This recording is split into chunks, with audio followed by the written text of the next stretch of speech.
Okay, as discussed earlier in the previous election, with the election of 1860, with the Republicans winning, with the Democrats splitting up between the North and the South, so there's no political institution within the United States in 1860, 1861 talking to each other. And with the South unwilling to compromise, the Civil War is really inevitable at this point.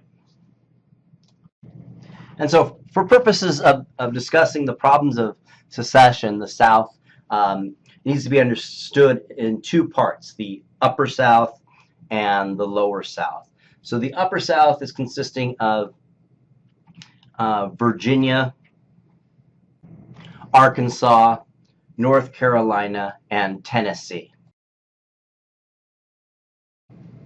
And the Lower South is going to consist of South Carolina, Georgia, Florida, Alabama, Mississippi, Louisiana, and Texas.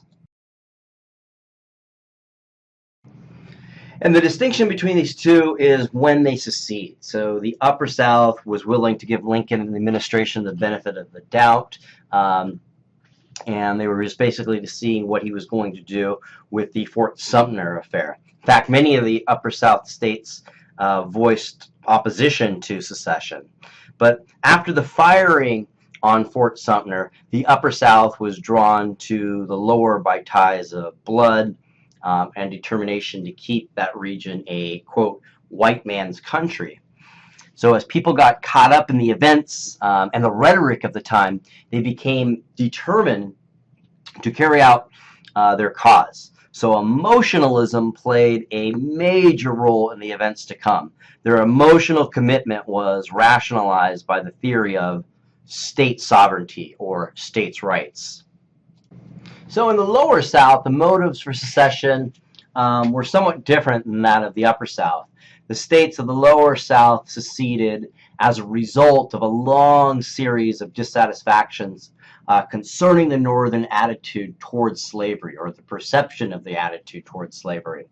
It has been argued that since the majority of Southerners owned no slaves, slavery itself was not the total issue, but only part of the problem.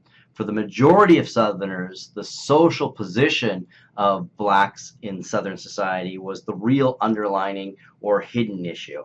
Abolitionism, they feared, would seep into the South and corrupt the black population and put an end to the white domination that, quote unquote, God and nature had ordained for white people.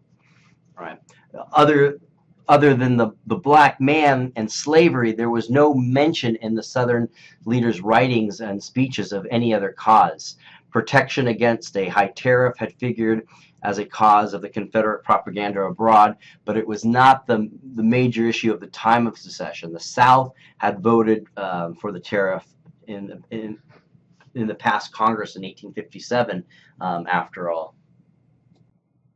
So just looking at one example of the Declaration of Independence from a state in the Lower South, this is Mississippi's, in the momentous step which our state has taken of dissolving its connection with the government of which we so long been formed a part, it is but just that we should declare the prominent reasons which we have induced our course, right? So here's the reason. Our position is thoroughly identified with the institution of slavery. Right? And you can look at any of the declarations of independence from these states, and again they point to slavery being the reason. They feel it's being threatened. And slavery is just more than an economic and labor source. It is the identifier. It is the common denominator of what supports white supremacy as they see fit.